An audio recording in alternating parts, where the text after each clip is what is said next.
Wow, it feels weird coming back to this deck after so many months of not really using it for collective readings, but we're back to the original OG deck from the beginning of Inner Circle Guidance. So welcome. Today we're going to be doing a collective reading.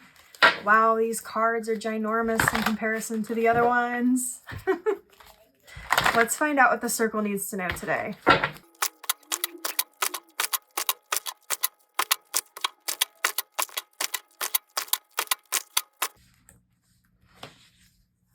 We have the Queen of Cups. We have the King of Wands. We have the Knight of Cups. We have the Ten of Cups. We have the Nine of Cups. We have the Lovers on the bottom of the deck. I'm picking up on a very specific sort of energy here, with the Lovers being the overall arching energy here. What I'm seeing is that you are somebody who marches to the beat of their own drum. You are not afraid to do things your own way. You're not afraid to do things differently than maybe is expected or differently than maybe your family did. Maybe you are somebody in your family who has been designated to break generational curses. Maybe you have been selected to awaken the people around you in your family or that you come into contact with. I'm also seeing that your destiny and your fate in terms of what you decided before you came into this life is very important in this lifetime. And sometimes that feels like a blessing and a curse, because sometimes it feels like a lot of things that are not in your control happen to you. Other times you feel very much like you have the full capacity to manifest whatever you want. And it has shaped the way that you view yourself, the world around you, and the decisions and choices that you make moving forward. I'm also hearing that you have, because of this important path that you have chosen, have had to learn or still are having to learn how to come into balance between your masculine and your feminine energies, how to use all of your gifts and those two energies to work in your favor, and how to live a more balanced sort of life. Part of what this reading is meant to do is give you a bit of guidance on how exactly your gifts work, because some of you seem to still, through your choices and decisions, be overgiving to certain situations or are handling it in ways that maybe is not working in the best interest of everyone or working to the advantage of everyone who's involved. So what I'm picking up on here with the King of Wands and the Queen of Cups is you are a leader through example. There's this sort of energy here with the Queen of Cups where it's like you're very aware that sometimes people may find you intimidating, or people have recognized that you have sort of this certain aura about you, but you don't always recognize how big of an impact you have on the people who are around you. You kind of have this sense that people pick up on an energy, that you are a leader and you are influential, but you don't always recognize how quickly and easily you influence others simply by being present.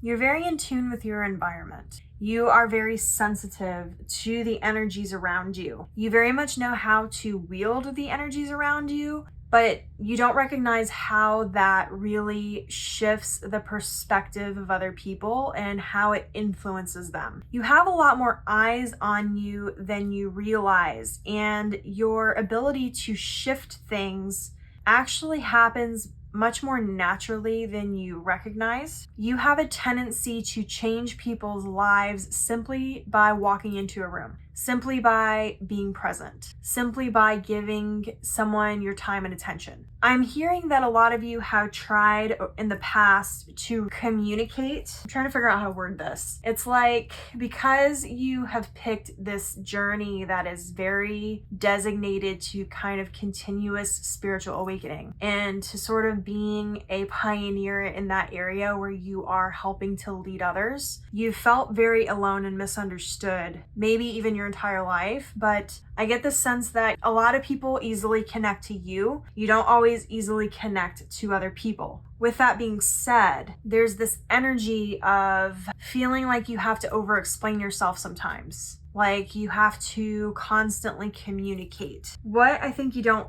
recognize is that it's your actions, because the King of Wands is a very action oriented, well, the Wands cards in general are a very action oriented suit. But the King of Wands as a person is somebody who's extremely action oriented. The Queen of Cups is someone who's very nurturing, which is again more of a action oriented sort of emotional side to it. Your action has a much more profound effect than your words do. There is something about your energy, specifically when you put your action behind your words, that is part of your power. Your consistency in that is a huge inspiration to many people. And what you don't realize is that a lot of people are watching everything you do all the time in a way where they're very much inspired by you.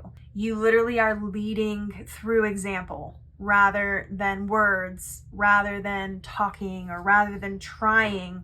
It's sort of like this natural state of being for you. And it's caused a lot of people to take that example and apply it in their lives as a lesson. It's allowed a lot of people to shift into a much better timeline. It's allowed you to also recognize how to shift into a higher timeline, because the more that you let go of trying to force certain outcomes, because I'm hearing that a lot of you who are watching this are very aware that you have this effect on people, where it's like you walk into someone's life and you change things. You are kind of the catalyst for change, and it's either change for the better because they choose to apply the lessons like I've said, or it's change for the worse in the sense that they tend to be awakened and then try to go back to sleep, and they sort of fight the spiritual awakening. But part of what will allow you to live a happier life as well is to continue to release that control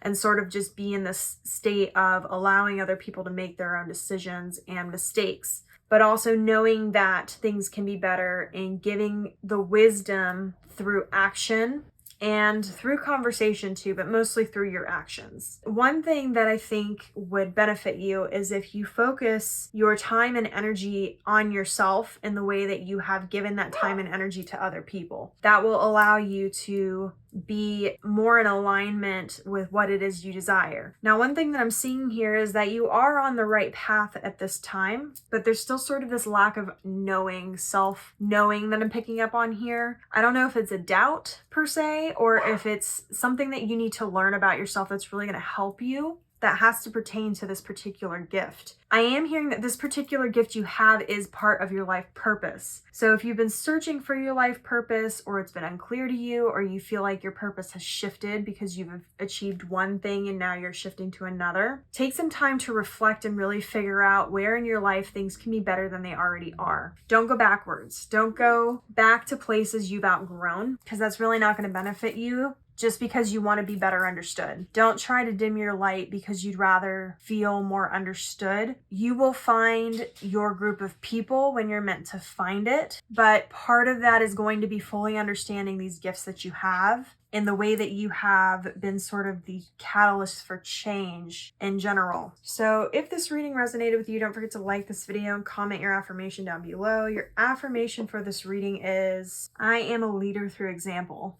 And as always, may your life be full of light, full of love, abundance, and gratitude. I'll see you next time.